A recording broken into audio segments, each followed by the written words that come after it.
Assalamualaikum warahmatullahi wabarakatuh. Alhamdulillah nasta'inuhu wa nastaghfiruh wa na'udzu billahi min syururi anfusina wa min sayyiati a'malina. Man yahdihillahu fala mudilla lahu wa man yudlil fala hadiyalah. Asyhadu an la ilaha illallah wahdahu la syarikalah wa asyhadu anna Muhammadan abduhu wa rasuluhu alladzi la nabiyya ba'da. Allahumma salli wa sallim wa barik ala nabiyyina wa habibina maulana Muhammadin wa ala alihi wa ashabihi ajma'in. Faya ibadullah usikum wa nafsi bitaqwallah wa ta'atihi faqad fazal muttaqun. Kama qala rabbuna ta'ala fil Qur'anil Karim, a'udzu billahi minasy syaithanir rajim. Ya ayyuhalladzina amanu taqullaha haqqa tuqatih wa la tamutunna illa wa antum muslimun. Shadaqallahul azim. Amma ba'd. Para jemaah sidang pengajian rutinan kajian Sabtu yang sama-sama mengharap ridho dan juga rahmat Allah Subhanahu wa taala.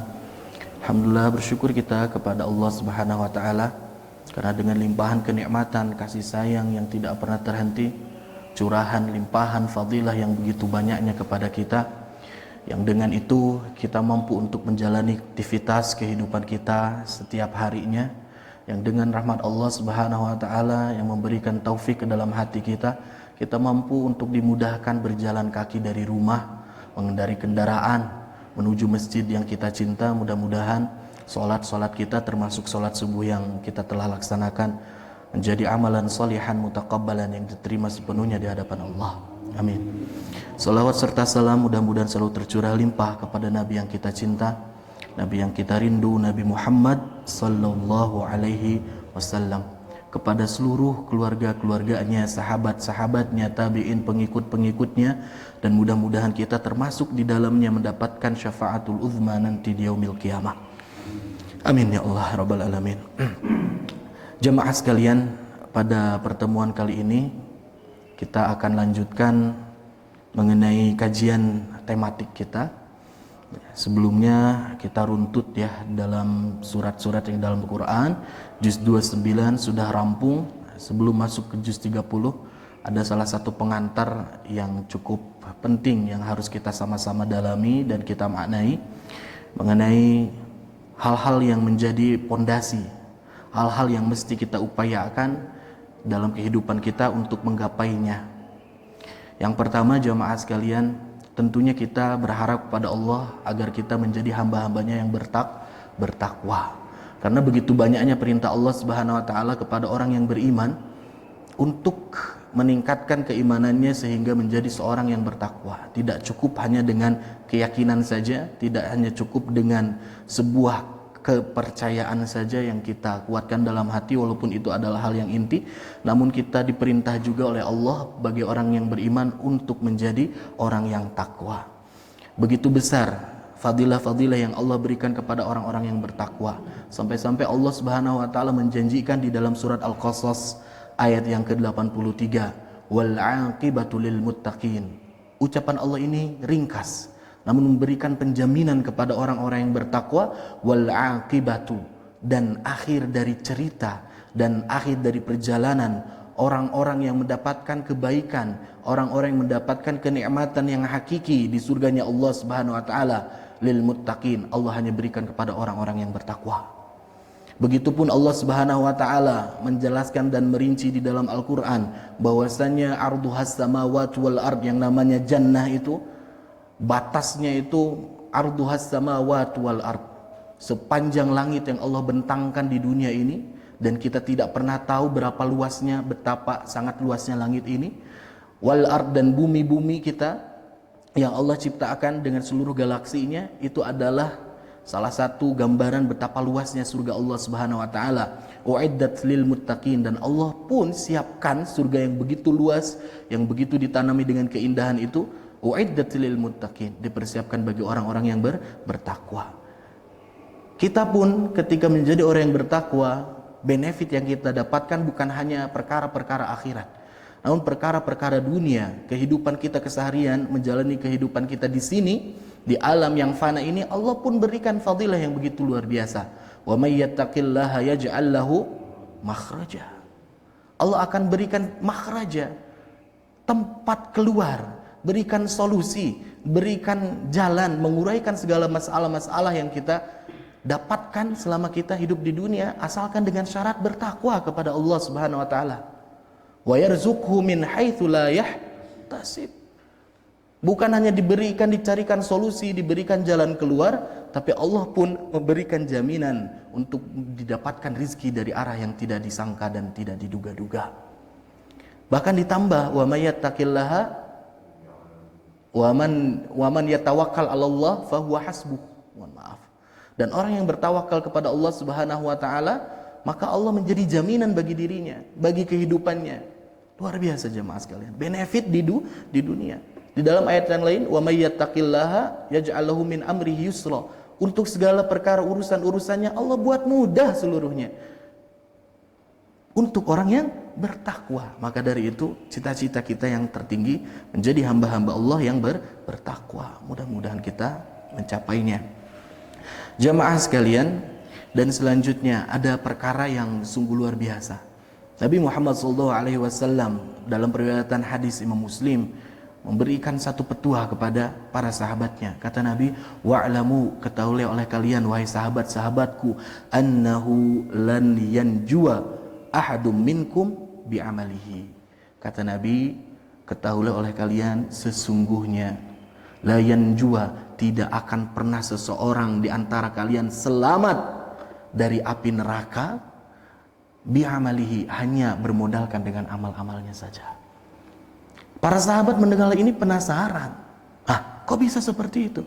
Sedangkan Nabi selama ini memerintahkan dan juga membimbing kepada kami untuk senantiasa beramal salih, untuk memupuk keseharian kita dengan amalan-amalan yang baik. Tapi kenapa amalan itu tidak mampu menyelamatkan diri kita dari api neraka? Tidak mampu menyelamatkan diri kita sehingga kita masuk ke dalam surga. Penasaran para sahabat. Apakah itu pun berlaku untuk engkau wahai Rasulullah? Apakah itu pun termasuk engkau yang begitu banyak amal-amalmu? Amalmu tidak mampu untuk menyelamatkan dirimu dari api neraka? Para sahabat bertanya seperti itu, kritis jemaah. Maka Nabi Muhammad SAW, iya betul, aku pun demikian. Begitupun dengan aku. Kecuali, kata Nabi Muhammad SAW, Allah memberikan ampunan dan rahmat kepada diriku. Kecuali kalaulah Allah berikan ampunan, maghfirah, warahmah, dan Allah berikan rahmat kepada diriku, maka aku pasti akan selamat. Jamaah sidang Jumat rahimahullah, kita selama ini berfokus terhadap amalan-amalan yang senantiasa kita jadikan bekal dalam keseharian kita untuk memupuknya nanti sehingga di yaumil hisab kita lihat amalan-amalan kita mudah-mudahan lebih besar, lebih banyak dibandingkan amal-amal salah kita. Namun ternyata amalan-amalan itu tidak bisa ditebus untuk mendapatkan surganya Allah Subhanahu wa taala. Karena apa? Kalau kita mengandalkan amalan, amalan kita banyak cacatnya jemaah. Kalau kita hanya mengandalkan amalan-amalan kita mungkin banyak dihinggapi dengan ria dan sum'ahnya. Mungkin banyak pula dihinggapi dengan ujubnya. Mungkin banyak pula hal-hal yang tidak sempurna dari kaifiat-kaifiat, rukun-rukun dan syarat-syarat ibadah-ibadah yang kita lakukan. Jauh dari kesempurnaan. Kalaulah saja kita hanya mengandalkan dengan amal kita tanpa mengharap rahmat, tanpa meminta maghfirah dari Allah, maka niscaya surga tidak akan pernah bisa kita dapatkan. Maka dari itu, dari sini Rasulullah SAW mengajarkan kepada kita bahwasanya intinya apa? Kita tidak boleh pernah merasa cukup, merasa ujub, merasa hebat, merasa dahsyat dengan apapun yang telah kita lakukan dalam kehidupan ini. Hatta sampai dengan amalan-amalan soleh yang kita lakukan tanpa kita meminta rahmat dan juga maghfirah dari Allah Subhanahu wa taala. Banyak riwayat yang menceritakan Nabi Muhammad SAW kisahkan ada seorang yang dia dilahirkan ke bumi dan dia ketika masa baliknya sampai dengan wafatnya tidak pernah hindarkan dari keseharian yang penuh dengan ibadah, tinggalkan seluruhnya hanya untuk ibadah. Ketika ditanya oleh Allah Subhanahu wa taala, apa yang membuatmu masuk ke dalam surga? Dia menjawab, amal ibadahku.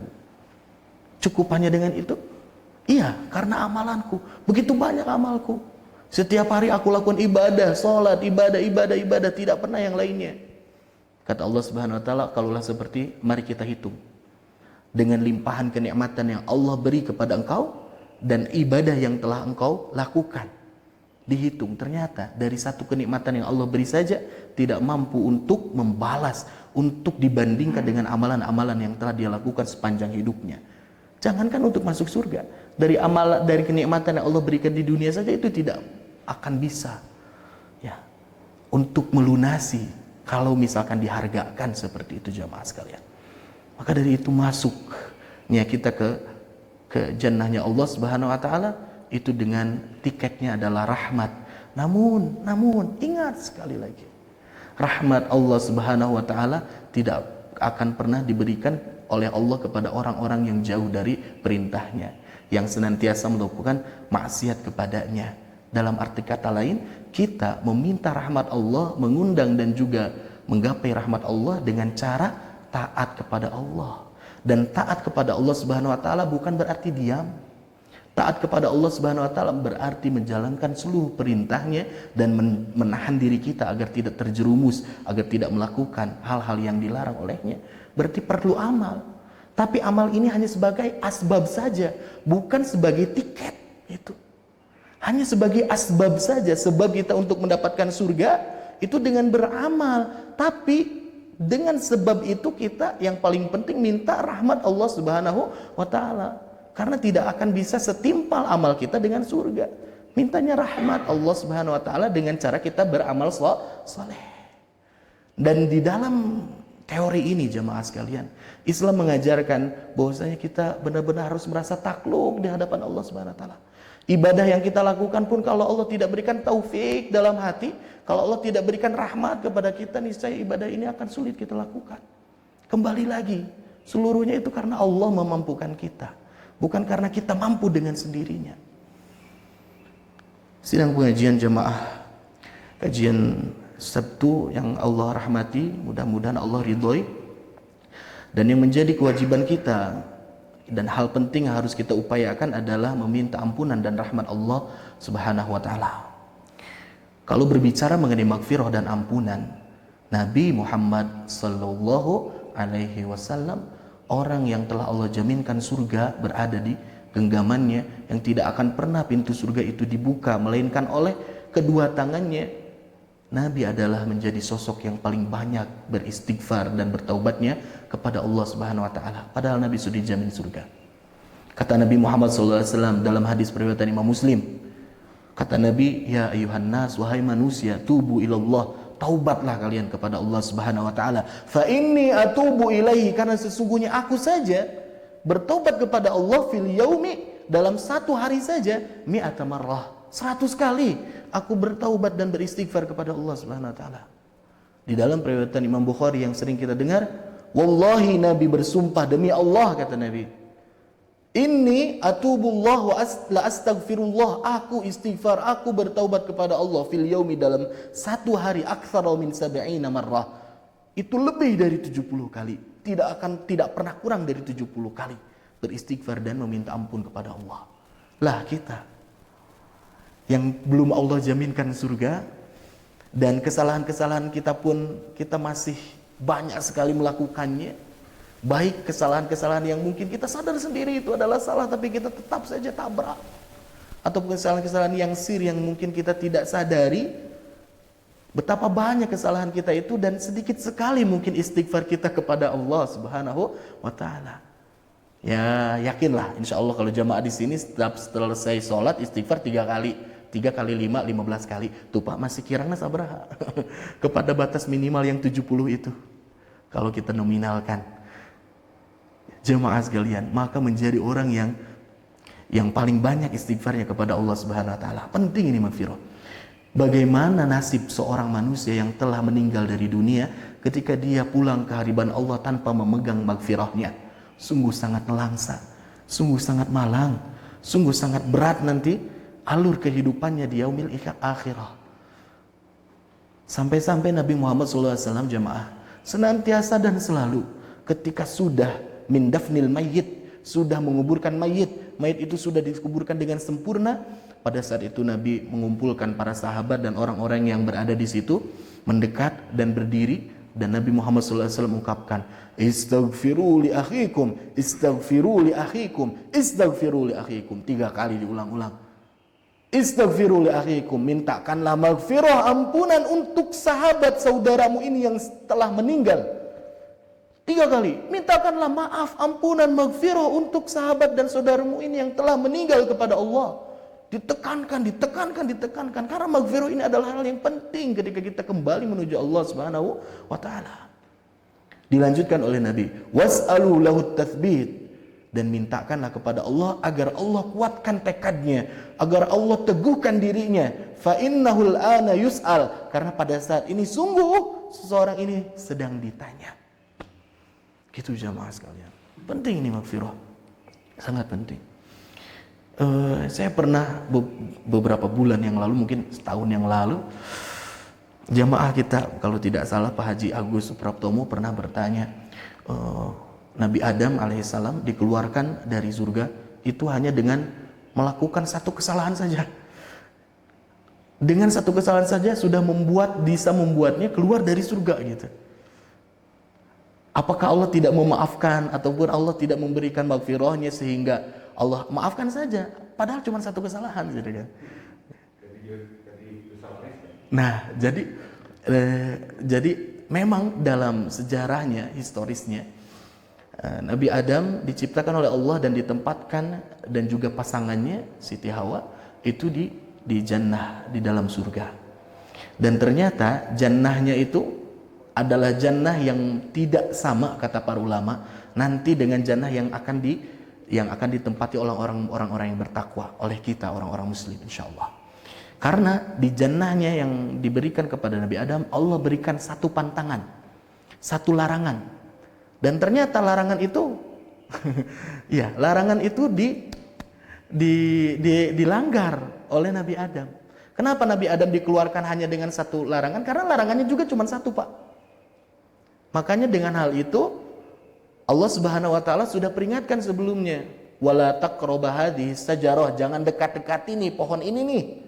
Fatakuna minadz zalimin. Di dalam surat Al-Baqarah kan seperti itu. Engkau akan menjadi orang-orang yang zalim nih, jangan dekati. Dekati aja nggak boleh, ini dimakan misalkan, dilanggar tuh. Keluar. Kenapa Allah kejam kayak gitu? Satu pelanggaran saja langsung mengeluarkan dari surga. Karena larangannya cuma satu. Udah cuma satu, dilanggar pula. Nah, itu memang sudah menjadi skenario Allah Subhanahu wa taala yang agung sehingga menjadikan kita hidup di dunia ini, jemaah sekalian.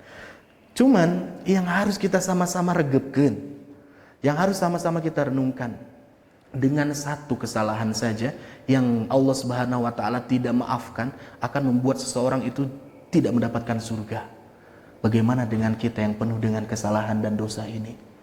Yang kita sudah tidak pernah bisa menghitung lagi berapa dosa-dosa kita kepada Allah.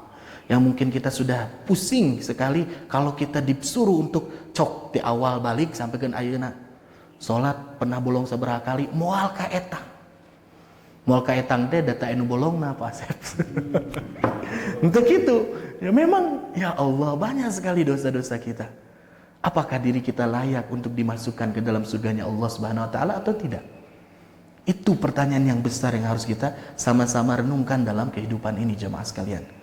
Dan insya Allah ada kabar gembiranya, Allah Subhanahu wa taala kalau sudah berikan maghfirah, walaupun betapa besar dan banyaknya dosa kita, insya Allah Allah akan ampuni kita, Allah akan hapuskan kesalahan kita, dan kita akan dimasukkan ke dalam surga. Makanya jangan pernah jemu, jangan pernah merasa bosan untuk beristighfar. Sok dalam keseharian ada waktu lengang, ada waktu senggang tuh sambil istighfar gitu. Hal yang kecil tapi dampaknya luar biasa. Jamaah sekalian, para ulama menjelaskan bahwasanya lantas mengapa iblis yang awalnya itu hidup bersama Adam sehingga dikeluarkan dan tidak pernah kembali ke dalam surga, dalam arti tidak memiliki potensi ataupun kesempatan untuk bisa masuk surga, karena iblis tidak pernah meminta maaf kepada Allah Subhanahu wa taala. Malah iblis itu memintanya yang lain. Iblis berdoa tidak kepada Allah, meminta. Di dalam Al-Quran itu diungkapkan permintaan iblis. Iblis itu meminta untuk apa? Ya Allah, karena engkau telah jadikan aku seperti ini, maka aku minta kepada engkau agar aku ditangguhkan hatta yaumil kiamah, sampai dengan yaumil qiyamah. Iblis tidak pernah meninggal, tidak pernah mati. Minta untuk ditangguhkan usianya. Kata Allah, fa innaka minan mundzirin. Allah kabulkan tuh permintaan iblis. Ya, engkau sesungguhnya termasuk yang ditangguhkan usianya. Iblis tidak meminta, ya Allah ampuni saja aku gitu. Ya Allah aku minta maghfirahmu, tidak. Karena iblis tidak meminta maghfirah. Maka dari itu orang yang masuk surga pasti adalah orang yang senantiasa meminta maghfirah dan bertaubat kepada Allah Subhanahu wa taala. Dan luar biasanya jamaah sekalian, dikutip dalam surat Al-A'raf ayat 23, bagaimana penyesalan seorang Nabi Adam alaihissalam kepada Allah setelah Allah turunkan ke bumi. Apa yang diungkapkan, yang sering kita kutip nih doanya dalam keseharian kita, Rabbana zalamna anfusana. Rabb kami, duhai Allah Subhanahu wa taala, sungguh kami telah zalim kepada diri kami sendiri. Dengan langgaran terhadap perintahmu itu adalah sesuatu yang membuat diri kami susah sendiri, ya Allah. Sejatinya sebuah pelanggaran dan tidak mau taat kepada Allah itu adalah kezaliman yang dilakukan oleh seorang manusia, yang dampaknya kesukaran dan kesulitannya itu akan didapatkan sendiri kepada orang yang melakukannya. Begitupun Nabi Adam merasa bahwasanya kami telah zalim, ya Allah. Sangat menyesal sekali. Dan luar biasanya ada hikmah yang bisa kita petik, Pak, dari ungkapan penyesalan Nabi Adam alaihissalam. Nabi Adam di sini mengakui atas kesalahannya, tidak mencari pembenaran, tidak mencari hujah, dan tidak mengkambing hitamkan kepada yang telah membuat dirinya melanggar aturan Allah Subhanahu wa taala. Bisa saja seandainya Nabi Adam ungkap, ini akibat iblis yang telah merayu, menipu, dan juga membuat diriku melakukan hal yang tidak engkau inginkan, ya Allah. Maka dari itu maafkan aku. Kan biasanya kita kalau minta maaf teh, banyak dulu tuh alasan-alasan semuanya. Nabi Adam cukup, zalamna anfusana. Iya, aku sadar, aku zalim, aku salah, ya Allah, aku salah. Dan itulah yang diinginkan oleh Allah Subhanahu wa taala. Dan harus kita ikuti. Kalau kita sering baca Sayyidul Istighfar, di dalamnya ada, Pak, Abu ulaka bi ni'matika alayya. Kita ungkap kepada Allah, aku sangat sadar, ya Allah. Aku sadar dengan seyakin-yakinnya bahwasanya nikmat engkau itu sangat luar biasa kepada diriku. Wa abu bidzanbi, dan aku sadar pula aku banyak dosa kepada engkau, ya Allah. Dan kita ungkap seperti itu. Faghfirli fa innahu la yaghfiru dzunuba illa anta. Maka dari itu, ya Allah, berikan maghfirahmu, maafkan aku, karena tidak ada yang mampu memaafkannya melainkan engkau, ya Allah. Nah, ini adalah salah satu pelajaran penting. Nah, luar biasa ya dalam kehidupan kita, kalau kita mampu untuk gentle gitu ya abdi salah atau sakit itu. Orang teh mungkin yang mau tambahan memarahi segala macam jadi hanya udahlah gitu. Beda kalau misalkan tambah alasan-alasan, bisa jadi orang yang merasa dikecewakan itu dia akan menambah lagi amunisinya agar tetap memarahinya, kan bisa gini, bisa gini. Dosen saya dulu, Pak, ketika saya belajar bahasa Arab di kampus itu, nah, selalu mengabsen orang-orang yang misalkan hari kemarin itu nggak datang. Ditanya tuh alasannya, kenapa engkau datang? Kenapa? Lama banget. Tapi ada satu teman saya yang luar biasa. Ketika ditanya, limadza anta ghaib fil ams? Kenapa kemarin kamu nggak masuk tuh? Dia jawab, ana kaslan ya Ustaz. Aku sedang malas, Ustaz. Udah segitu. Yang lain kan ngomong, aku punya agenda gini-gini, sibuk Ustaz, saya di jalan terlambat gini-gini. Ustaznya selalu memberikan bantahan, harusnya datang lebih pagi, harusnya gini. Tapi ketika ngomong, ana kaslan Ustaz, maafkan saya malas Ustaz. Udah gitu aja. Akhirnya dosennya nggak bisa jawab apa-apa lagi, ya udah. Nah, itu jemaah sekalian, luar biasa. Dan dilanjutkan dalam surah A'raf ayat 23, di antara lanjutan dari doanya Nabi Adam alaihissalam, wa in lam taghfir lana. Nah, ini jemaah sekalian, jika saja engkau, ya Allah, tidak berikan ampunan kepada kami, wa tarhamna, dan engkau kalau tidak berikan rahmat kepada kami, lanakunanna minal khasirin, sungguh kami itu akan tergolong orang-orang yang sangat merugi, yang sangat sengsara. Ya Allah, berikan maghfirah, berikan rahmatmu kepada diriku. Ini yang diminta jemaah, luar biasa. Jamaah sekalian, di antara hal-hal yang bisa mengundang rahmat Allah Subhanahu wa taala, yang pertama sebagaimana yang telah diungkap di awal dalam surat Ali Imran ayat 132, Allah Subhanahu wa taala memberikan tips agar diberikan rahmat, wa athi'ullaha war rasul la'allakum turhamun. taat ke Allah, taat ke Rasul, la'allakum turhamun, niscaya supaya kalian mendapatkan rahmat, supaya kalian dirahmati, taat caranya. Dan juga dalam surat A'raf ayat 56, inna rahmatallahi qaribun minal muhsinin, sesungguhnya rahmat Allah itu sangat dekat sekali, minal muhsinin, dengan orang-orang yang berbuat baik. Jadi untuk menggapai rahmat Allah itu bukan hanya diam karena apal tentang ilmu iya masuk surga teh ku rahmat, diberi magfirah oleh Allah, akhirnya dia tekuna naon cenah. Ayeuna pakeun naon cenah, capek-capek beramal, salat segala macam, terus melakukan hal-hal yang membuat diri kita lelah di dunia, tapi dia tidak dapat rahmat, itu bisa asup surganya. Orang menyungker rahmat ke Allah, rahmati abi, ya Allah rahmati, akhirnya tidak beribadah. Ini adalah suatu hal yang salah. Untuk menjemput rahmat Allah itu adalah dengan ketaatan di dalamnya dibalut dengan amal-amal salih dan juga melakukan tindak-tindakan kebaikan. Itu jamaah sekalian. Dan terakhir dalam tema kajian ini, Nabi Muhammad SAW peringatkan kepada kita, fa'ammal muhlikat, ada perkara-perkara yang membinasakan. Halaka itu binasa. Ada perkara-perkara yang membuat seseorang itu celaka dan binasa. Yang pertama, fasyuhun muta'un, sifat kikir yang senantiasa ditaati dan dipatuhi, kekikiran yang senantiasa diikuti. Itu adalah sesuatu hal yang membinasakan bagi seorang muslim, jamaah sekalian. Orang yang dia mudah untuk bersedekah, orang yang dia mudah tangannya mengeluarkan infaknya, orang yang tidak perlu lagi diingatkan untuk membayar zakatnya, itu adalah orang-orang yang diklasifikasikan memiliki keimanan yang mantap kepada Allah Subhanahu wa taala.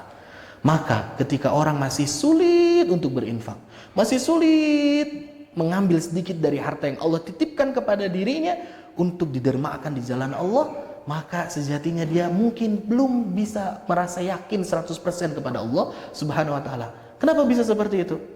Karena Nabi Muhammad SAW memberikan janji kepada kita, mana qasad sadaqatun min malin, yang namanya sedekah itu tidak akan pernah mengurangi dari harta kekayaan kita.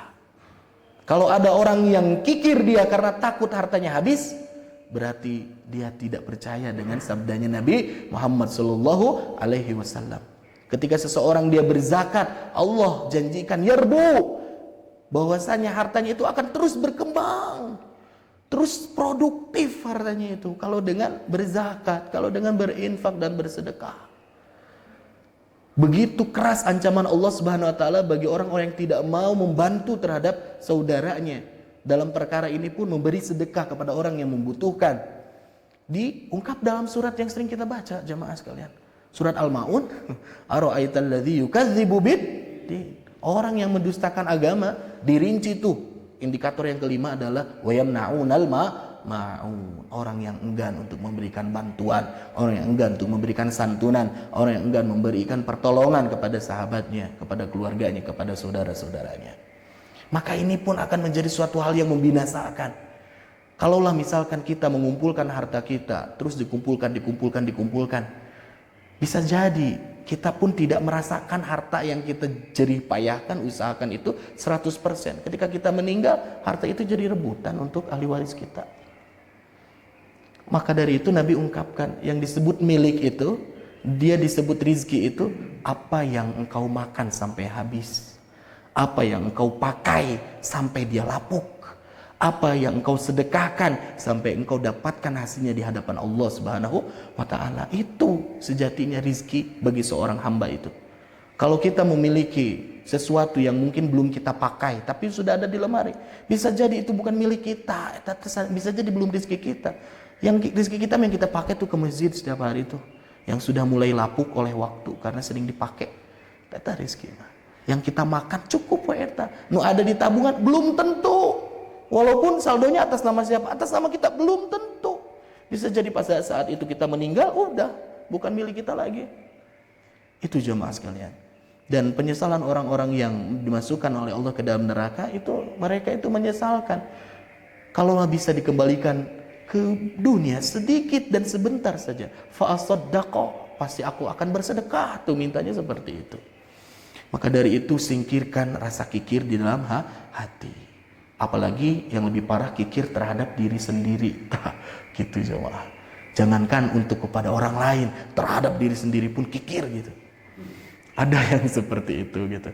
Dia sebetulnya mampu untuk membeli pakaian yang bagus, yang baik, yang dia bisa kenakan untuk beribadah kepada Allah. Tapi dia takut nanti hartanya berkurang.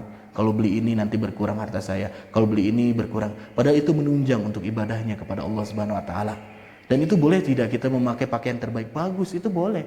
Utsman bin Affan pakaiannya itu sangat bagus jemaah. Burda dan juga rida yang dipakai oleh Utsman bin Affan itu luar biasa. Belinya juga dari luar negeri, ya, itu barang-barang impor semua, gitu. Hingga satu saat ada seorang sahabat yang menegur Utsman, apakah engkau tidak takut kepada Allah? Pakaianmu sangat bagus segala macam. Pokoknya nama istinama digeingkeun lah Utsman teh. Utsman menjawab, aku adalah orang yang diberikan kenikmatan oleh Allah Subhanahu wa taala kepada diriku, dan aku sekarang sedang menampakkan kenikmatan itu. Dengan cara aku bersyukur kepada Allah, ini adalah semuanya karunia dari Allah Subhanahu wa taala. Makanya aku pakai. Sudah gitu. Jadi menampakkan bahwasanya betapa baiknya Allah kepada diriku. Dipakai itu yang terbaik. Dan yang kedua jemaah sekalian, muhlikat, perkara-perkara yang membinasakan, wahawan muttabi'un, dan ketika hawa nafsu yang senantiasa diikuti, dibuntuti, tidak akan pernah berhenti. Itu jemaah. Laukana libni adama wadiyan, kalaulah saja Allah berikan bagi setiap anak Adam itu 2 lembah min malin yang tersusun rapi dengan harta kekayaan. Di dalam hadis yang lain, min zahabin, dari tumpukan-tumpukan emas 2 lembah itu. Maka kata Nabi Muhammad SAW, sungguh seorang anak Adam ini dia tidak akan pernah berhenti sampai dia mendapatkan wadian salisan, untuk mendapatkan lembah emas yang ketiganya. Dan tidak akan pernah dapat membuat puas dan tidak akan pernah membuat berhenti seorang anak Adam sampai mulutnya ditutupi oleh tanah. Kalau kita ikuti buntuti hawa nafsu terus menerus saja, lupa untuk beribadah kepada Allah, nah itu tidak akan pernah ada habisnya. Bagaikan seorang yang meminum air laut, semakin diminum semakin haus, tidak ada kepuasan. Setelah beres ini hoyong nu itu, hoyong nu itu. Tapi berbeda ketika seseorang dia bekerja, dia mencoba untuk meraih pundi-pundi sehingga dia pakai pundi itu, harta itu untuk kendaraannya menuju akhirat, menuju Allah Subhanahu wa taala. Dan itu yang dilakukan oleh para sahabat. Para sahabat gemar tidak berbisnis, gemar bagaimana hebatnya sosok Abdurrahman bin Auf dalam berbisnisnya. Laba yang didapatkan luar biasa, tapi hebat pula dalam bersedekah dan juga berinfak. Seperti itu jemaah sekalian. Kalau kita dapat banyak tuh buat dipakai untuk kita, tapi mereka itu, para sahabat itu dapat banyak itu agar bisa berkontribusi lebih besar untuk kejayaan Islam. Itu yang dilakukan oleh para sahabat. Dan selanjutnya jemaah sekalian, yang ketiga ini yang poin faktor yang sangat-sangat rawan sekali kita hinggapi ya. I'jabul mar'i binafsihi, yang membuat seorang binasa dan celaka itu adalah ujubnya seseorang terhadap apa yang dia miliki, apa yang ada dalam diri sendiri. Ujub jemaah, merasa hebat dengan apa yang pernah dia lakukan, merasa kuat dengan apapun yang telah dia lakukan, merasa bahwasanya tidak ada pertolongan dari Allah, apa yang ada dalam genggamannya itu murni hasil jerih payahnya sendiri. Lupa bahwasanya Allah yang mengaturnya. Lupa ketika dia sukses, dia katakan ini hasil karyaku, kerja kerasku selama ini. Lupa alhamdulillahnya. Lupa kembali lagi siapa yang ngasihnya. Lupa kembali lagi siapa yang memberdayakannya. Itu adalah sifat dari ujub. Nabi Muhammad SAW ungkapkan jemaah sekalian, laulam takunu tuznibun, kalaulah saja kalian seluruhnya tidak melakukan dosa, bersih dari dosa, khosyitu alaikum, tapi aku tetap khawatir kepada kalian seluruhnya, kepada sahabatnya, kepada kita umatnya. Mahwa akbar, dengan sesuatu yang lebih besar dibandingkan dosa-dosa itu. Apa itu? Al-ujubu, adalah ujub, merasa bersih dari dosa. Ya, bersih dari dosanya itu tidak dikaitkan, alhamdulillah hari ini saya menahan emosi, tidak marah-marah, alhamdulillah hari ini. Kalau itu nggak apa-apa, karena alhamdulillah Allah yang memampukan dia untuk bersih dari dosa. Tapi saya nih gitu. Hanya sebatas saya gitu. Nah, itu adalah suatu hal yang ujub, yang sangat rawan sekali masuk ke dalam, hinggap dalam hati kita. Lamun teku saya masjidnya mau bisa masjidnya. Lamun lain ku saya, bukan karena Allah memampukan saya, beda jamaah.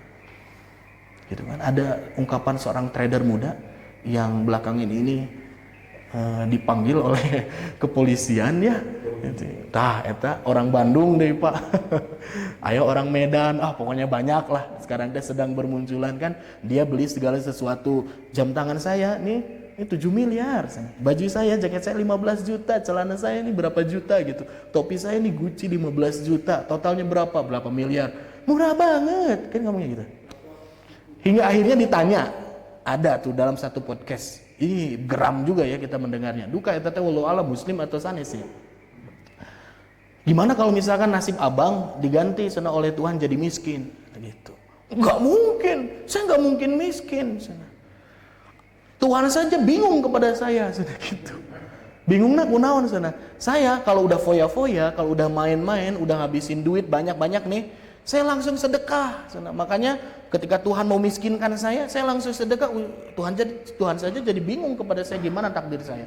Makanya saya nggak mungkin miskin. Ente miskin tapi asup penjara.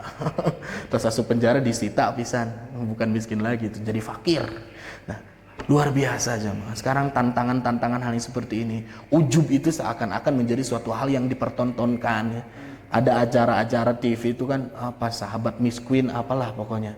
Kan itu membikin dan juga menggiring kita mengopinikan artis-artis yang kayaknya luar biasa disebut crazy rich gitu ya, yang rumahnya gedung-gedungan, yang mau ke gerbang depan aja dia harus pakai mobil yang buat golf, nggak tahu saya namanya apa tuh. Itu yang dipertontonkan, yang membuat orang tuh yang seakan yang pengen dicari teh gitu tah gitu. Kitu wungkul gitu. Iya, katambah anu males gawe mah nya anggar we miskin tetap miskin gitu. Bari hokcai ningali TV teh. Nah, ini hal-hal yang ujub itu seakan-akan malah dijadikan konten. Nauzubillahi min dzalik. Harusnya Allah berikan kekuatan kepada kita sehingga kita dianugerahi seluruhnya oleh Allah. Ini kembali lagi sandarkan, kaitkan kepada Allah yang telah memberikan kita seluruh kenikmatan ini. Jamaah sekalian, itulah ketiga perkara yang harus sama-sama kita upayakan untuk dijauhi, dan tentunya mengisi hari kita dengan meminta rahmat, ampunan seluruhnya kepada Allah Subhanahu wa taala. Baik jamaah sekalian, itu saja yang dapat saya sampaikan dalam kesempatan kali ini. Mohon maaf atas segala kesalahan dan kekurangan. Apabila ada yang ingin ditanyakan atau ditambahkan, dikukuhkan mengenai hal ini, waktu dan tempat saya persilahkan.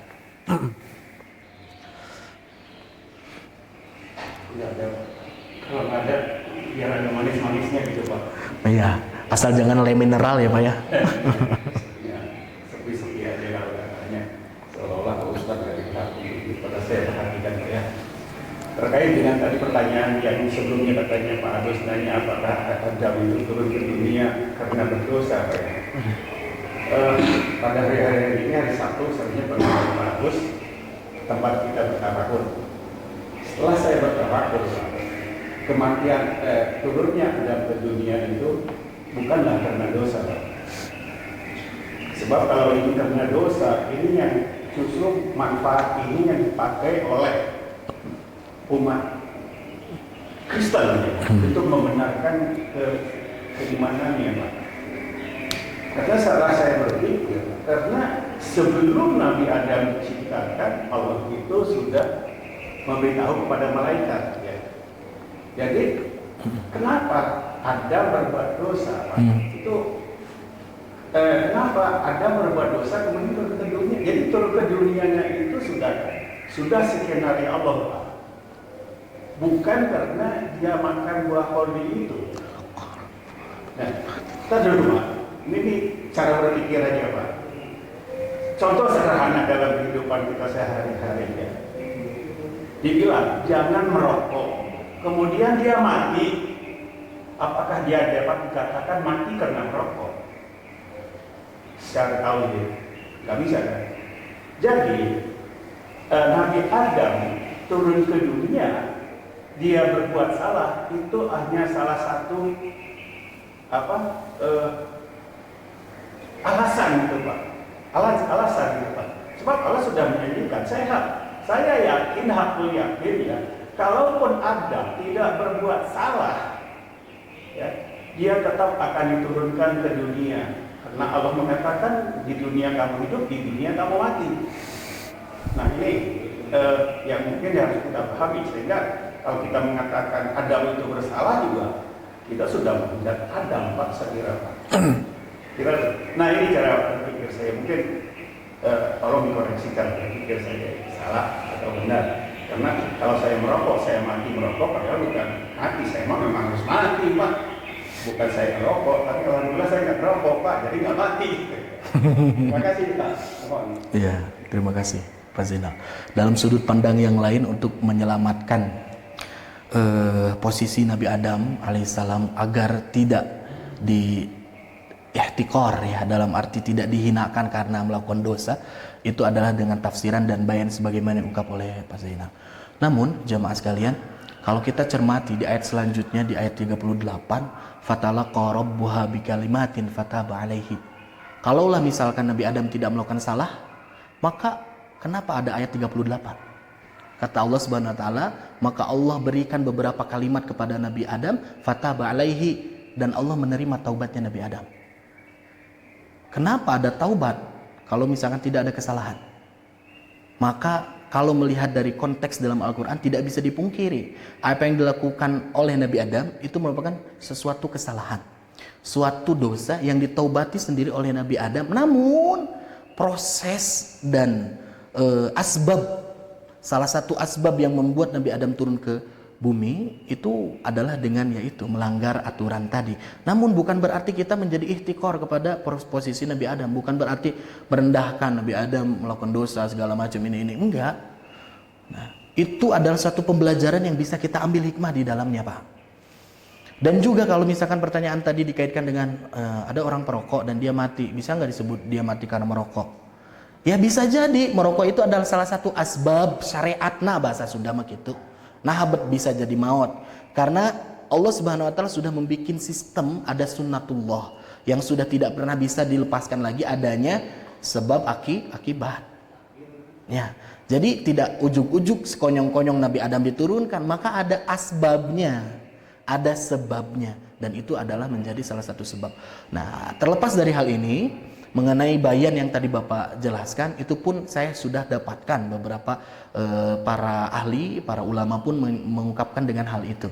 Niatnya bagus sekali karena ingin membersihkan nama Nabi Adam dari suatu kesalahan. Cuman kalau misalnya melihat konteks Quran, yang saya lebih condong itu ya ke arah itu, Pak. Ya.